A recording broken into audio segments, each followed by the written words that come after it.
Hello दोस्तों, कैसे हो आप सभी लोग। आई होप आप बहुत अच्छे होंगे। तो मैं शानू आप सभी का स्वागत करता हूं अपने यूट्यूब चैनल फिजिक्स एनकाउंटर में। तो दोस्तों, आज के टॉपिक में, आज के इस लेक्चर में हम लोग मोस्ट इम्पॉर्टेंट क्वेश्चंस की बात करने वाले हैं। और ये क्वेश्चंस आपके PYQ क्वेश्चंस है, यानी एग्जाम में पूछे हुए प्रश्न हैं। और ये बहुविकल्पीय में यानी ऑप्शनल में आते हैं, आपके एक एक दो दो नंबर के। तो इससे पहले अगर आप लोग चैनल पर नए हैं तो प्लीज़ चैनल को सब्सक्राइब कीजिएगा और वीडियो अंत तक देखिएगा। अगर पसंद आए तो उसको लाइक कीजिएगा। तो आइए बिना समय गवाए स्टार्ट करते हैं इस वीडियो को। बहुत ही आसान तरीके से समझने का प्रयास कीजिएगा, ठीक है। तो आइए देखते हैं। सबसे पहला क्वेश्चन सवाल है कि आवेशित वस्तु पर आवेश का परिमाण, यानी आपको याद होगा मैंने पहली कक्षा में पढ़ाया था आवेश का क्वांटमीकरण या आवेश की परमाणुकता से आप क्या समझते हैं। तो आपको मैंने बताया था कि आवेश जो होता है प्रकृति में ई के सदैव पूर्व गुणज में होता है। जी हाँ, आपको हमने ये बताया था कि प्रकृति में आवेश सदैव ई के पूर्व गुणज में होता है। यानी आप सपोज कीजिएगा कि किसी वस्तु को हमने आवेशित किया है, ठीक है। तो जब किसी वस्तु को हमने आवेशित किया है, देखिएगा यहाँ पर स्टार्ट करते हैं, समझाने का प्रयास करते हैं। मान लीजिए आपने किसी वस्तु को आवेशित किया, आवेश दिया, तो आपको ये भी पता है कि उस आवेश को दिया है, उसको आवेश दिया है, तो उस आवेश में क्या क्या होता है। तो आपको पता है जब आवेश गति करता है तो आपको पता होना चाहिए कि उसके साथ इलेक्ट्रॉन भी गति करती है। और इलेक्ट्रॉन गति करते तो उसके साथ ये भी होता है कि कितने इलेक्ट्रॉन गति करते हैं। समझ रहे हो बात को, कितने इलेक्ट्रॉन गति करते हैं। तो कहने का मतलब आपने फार्मूला पढ़ा होगा Q बराबर NE। क्या पढ़ा है? Q बराबर NE। तो इसीलिए यहाँ पर क्वेश्चन आपका क्या कह रहा है कि आवेशित वस्तु पर आवेश का परिमाण, यानी कोई आवेशित वस्तु है उस पर आवेश का परिमाण क्या होने वाला है? Q बराबर NE। Q बराबर NE। ये तो हो गया इसका पहले क्वेश्चन का आंसर। यानी Q जो हो गया आवेशित हो गया, E इलेक्ट्रॉन हो गया और N जो हो गया नंबर ऑफ इलेक्ट्रॉन, यानी कितने इलेक्ट्रॉन्स हैं। अगला क्वेश्चन के देखते हैं। अगला क्वेश्चन बहुत ज्यादा इंपॉर्टेंट होने वाला। देखिए क्या कर रहा है, तो दो वैद्युत आवेशों के बीच लगने वाला बल, यानी दो आपके आवेश हैं उनके बीच लगने वाला बल। तो आपको याद होना चाहिए कि आवेशों के बीच लगने वाला बल कूलाम बल होता है। और ये क्या होता है, इसका नियम क्या होता है, तो एक बार सुन लीजिएगा। किन्हीं दो स्थिर बिंदु आवेशों के बीच लगने वाला आकर्षण तथा प्रतिकर्षण बल उनके आवेशों के गुणनफल के समानुपाती तथा बीच की दूरी के वर्ग के व्युत्क्रमानुपाती होता है। यही होता है आपके कूलाम का नियम। तो वही कह रहा है कि दो आवेशों के बीच लगने वाला बल तो कूलाम बल। और कूलाम बल का फार्मूला क्या होता है, तो ध्यान रखिएगा, F बराबर होता है 1/4πε0 और इंटू Q1 Q2 और अपान क्या होता है R²। ये तो हो गया इसका आंसर इस क्वेश्चन का। अगर बात करें कि 1/4πε0, हाँ एक बात और है, अगर इसकी मात्रक की बात करें तो बल का मात्रक होता है न्यूटन। क्या होता है? न्यूटन, ठीक है। इसका मात्रक क्या हो गया? न्यूटन। लेकिन अगर बात करें जहां पर अगर देखा जाए कि 1/4πε0 इसकी वैल्यू कितनी होती है, तो आपको पता है कि 9 में गुणा 10 की घात कितनी होती है? 9, यही होती है। अगर इसके मात्रक की बात कर ली जाए, इसका मात्रक क्या होने वाला है, तो ध्यान रखिए इसका मात्रक होता है न्यूटन इंटू मीटर स्क्वायर और बटे कूलाम स्क्वायर, यही इसका मात्रक होता है। ध्यान रखिएगा, ये बहुत ज्यादा इंपॉर्टेंट होने वाला है आपके लिए कि मात्रक, यानी कूलाम बल का मात्रक अगर देखा जाए तो एक तो न्यूटन हो जाता है।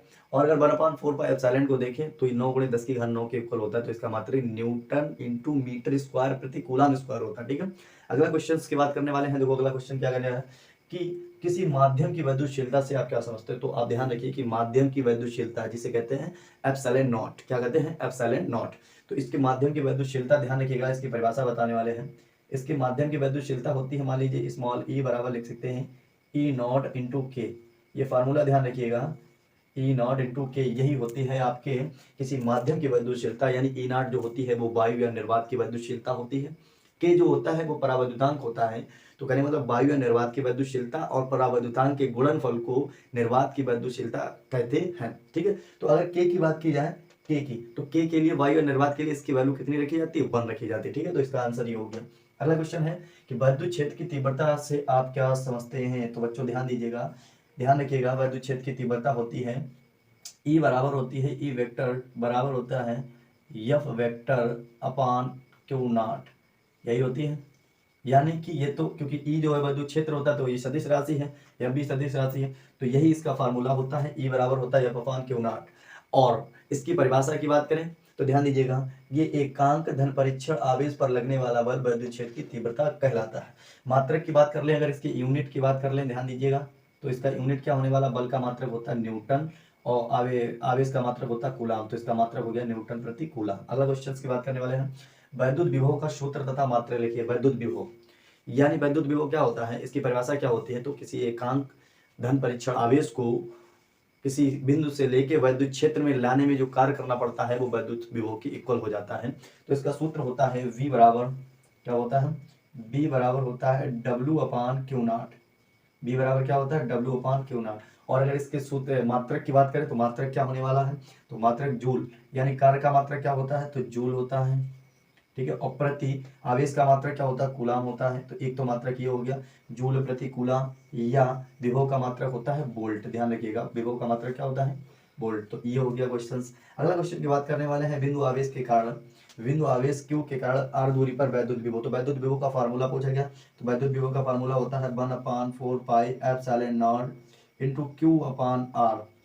Q/R ये होता है वैद्युत विभव का फार्मूला। ध्यान रखिएगा, यही आपसे इस क्वेश्चन में पूछा गया है, ठीक है। अगला क्वेश्चन है विभव प्रवणता का सूत्र और मात्रक बताइए। तो विभव प्रवणता का सूत्र क्या होने वाला है, इसका मात्रक क्या होने वाला, तो ध्यान देखिए विभव प्रवणता परिभाषा होती है दूरी के सापेक्ष विभव में होने वाले परिवर्तन को विभव प्रवणता कहते हैं, ठीक है। तो यहाँ पर इसका फार्मूला क्या होने वाला है, तो लिखेंगे विभव प्रवणता बराबर क्या होगा, विभव प्रवणता यानी दूरी के सापेक्ष विभव में होने वाला परिवर्तन, तो dV हो गया डेल्टा V अपान दूरी के सापेक्ष, ये हो जाता है परिवर्तन, यानी डेल्टा V अपान डेल्टा x, यही होता है इसका फार्मूला। और बात करें अगर यहाँ पर, तो ये जो वैद्युत क्षेत्र होता है वो विभव के विपरीत दिशा में होता है। ध्यान रखिए, वैद्युत जो क्षेत्र होता है उसकी दिशा होती है विभव की विपरीत दिशा में होती है, इसीलिए इसका विभव ऋणात्मक लिया जाता है। कितना लिया जाता है, ऋणात्मक लिया जाता है। अब बात करें इसके विभव की, तो इसका मात्रक की, तो मात्रक क्या होने वाला, विभव का मात्रक होता है वोल्ट, तो लिख सकते हैं वोल्ट। और प्रति लगा दिया, डेल्टा x यानी विस्थापन हो गया या दूरी हो गई, तो इसका मात्रक क्या होता है, मीटर। तो वोल्ट प्रति मीटर इसका मात्रक होने वाला है। अगला क्वेश्चन की बहुत ज्यादा इंपॉर्टेंट डाल दीजिएगा, या MPT फॉर 2023। देखिए कह रहा है यदि d दूरी पर स्थित विपरीत प्रकार के आवेशों से आवेशित प्लेटों के बीच विभवांतर V हो तो उनके बीच वैद्युत क्षेत्र की तीव्रता। आप ध्यान कीजिएगा, हमने आपको एक डेरिवेशन कराया था समांतर प्लेट संधारित्र में संधारित्र की जो ऊर्जा वो निकलवाई थी धारिता, वो क्वेश्चंस कराया था, उस क्वेश्चन को ध्यान दीजिएगा। यहाँ पर ध्यान दीजिएगा, छोटा सा चित्र बना दे रहे हैं, समझा दे रहे हैं। ये आपकी दो प्लेटें हुई थी और इन प्लेटों के बीच वैद्युत क्षेत्र भी उत्पन्न था, इनको एक बैटरी के द्वारा जोड़ा गया था इस टाइप से, तो इसमें विभव, तो जब यहाँ से हमने विभव निकाला था तो विभव बराबर क्या निकला था, तो इनके बीच की दूरी जो की थी क्या थी, d थी। तो इनके बीच की जब दूरी d थी तो यहाँ पर विभव क्या निकला था, तो जब विभव बीच की दूरी थी b, तो विभव क्या निकला था, E इंटू डी, यही निकला था। अगर यहाँ से बात करें वैद्युत क्षेत्र की तीव्रता की, तो क्या हो जाएगा, E बराबर V इंटू डी हो जाएगा। क्या हो जाएगा, E बराबर हो जाएगा V इंटू डी, यही निकल के आता है। ये होता है वैद्युत क्षेत्र की तीव्रता, यानी d दूरी पर स्थित विपरीत प्रकार के आवेश रखे हैं और उनके वैद्युत क्षेत्र की तीव्रता, यानी उनके बीच विभवांतर अगर कितना है आपका d है, तो उनके बीच विभवांतर d है, तो उनके बीच वैद्युत क्षेत्र की तीव्रता E बराबर V इंटू डी होती है। अगला देखिए क्वेश्चन वेरी इंपॉर्टेंट, इसे लिखिएगा वेरी इंपॉर्टेंट, ठीक है। तो अगला क्वेश्चन बहुत ज्यादा इंपॉर्टेंट है, कह रहा है दो आवेशों Q1 व Q2 को r दूरी पर रखे जाने पर इस निकाय की स्थितिज ऊर्जा क्या होने वाली है। तो ध्यान रखिएगा, अभी हमने आपको पढ़ाया था, ये देखिए विभव का फार्मूला निकलवाया था, यानी V बराबर 1/4πε0 Q/R, लेकिन ऊर्जा जो होती है स्थितिज ऊर्जा वो कार्य के इक्वल होती है। किसके इक्वल होती है, कार्य के इक्वल होती है। तो यहाँ से अगर देखिए V बराबर, यहाँ से ये वाले फार्मूले से निकाला जाए, यहाँ पर क्या कर रहा है, यहाँ से अगर निकाला, सपोज करो, देखो यहाँ पर आते हैं, यहाँ पर अगर देखा जाए तो यहाँ पर ये रफ्तार है, W बराबर निकालें अगर इस फार्मूले से, तो W बराबर क्या हो जाएगा, V इंटू Q0। बोलो इतनी बात क्लियर है।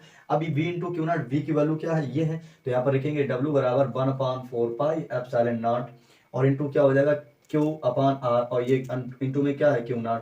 तो ये जो कार्य निकल के आया, क्या ये ऊर्जा के रूप में संचित हो जाएगा, तो बिल्कुल हो जाएगा, संचित हो जाएगा। तो इसीलिए अब दो आवेश Q1 व Q2, तो यहाँ पर क्या कर देंगे, ये Q2 हो गया, ये Q1 हो गया, ठीक है। तो ये बहुत ज्यादा इंपॉर्टेंट क्वेश्चन है, तो इसी से निकालेंगे। तो ध्यान दीजिएगा क्या हो जाएगा इसका फार्मूला, U बराबर 1/4πε0 इंटू Q1 गुणा Q2 और अपान क्या होने वाला, R।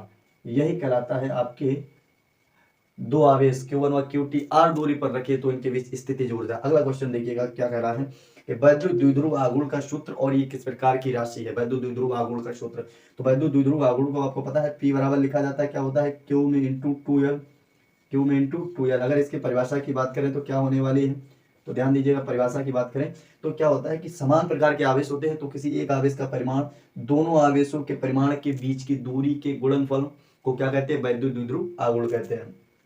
ये तो हो गया इसका सूत्र अब बात करें क्या करा है, ये किस प्रकार की राशि है, तो ध्यान रखिए ये सदिश राशि है, यहाँ पर लिख दीजिएगा यह कैसी राशि है, सदिश राशि है। ठीक है, इसके बाद अगला और इसी में एक क्वेश्चन और बनेगा, इसका मात्रक की बात करें, यूनिट की बात करें तो यूनिट क्या होने वाला, तो आवेश का मात्रक होता है कूलाम, क्या होता है भाई कूलाम, और गुणे में लिखा तो गुणे में 2L, यानी 2 गुनी लंबाई है, एक लंबाई को मीटर, 2 गुनी को मीटर स्क्वायर, तो बोलेंगे मीटर स्क्वायर, ये तो होता है इसका मात्रक। अगला क्वेश्चन देखिएगा, कह रहा वैद्युत क्षेत्र की तीव्रता तथा विभव प्रवणता में संबंध, वैद्युत क्षेत्र की तीव्रता और विभव प्रवणता में संबंध, तो कुछ नहीं आपको याद रखना है, विभव प्रवणता का फार्मूला वैद्युत क्षेत्र की तीव्रता के बराबर रख देना है और कुछ नहीं करना है। तो यहाँ पर लिखेंगे E बराबर हो जाएगा माइनस का डेल्टा V अपान डेल्टा x, यही होता है वैद्युत क्षेत्र की तीव्रता में, वैद्युत क्षेत्र की तीव्रता और विभव प्रवणता में संबंध। ठीक है, अगला क्वेश्चन से देखते हैं, यहाँ पर लास्ट क्वेश्चन होने वाला है, वैद्युत फ्लक्स का मात्रक, इसको लिख लीजिएगा IMPT, बहुत इंपॉर्टेंट क्वेश्चन है कि वैद्युत फ्लक्स का मात्रक क्या होता है, तो ध्यान रखिए वैद्युत फ्लक्स का जो मात्रक होता है वो वोल्ट इंटू मीटर होता है, ध्यान रखिएगा क्या होता है,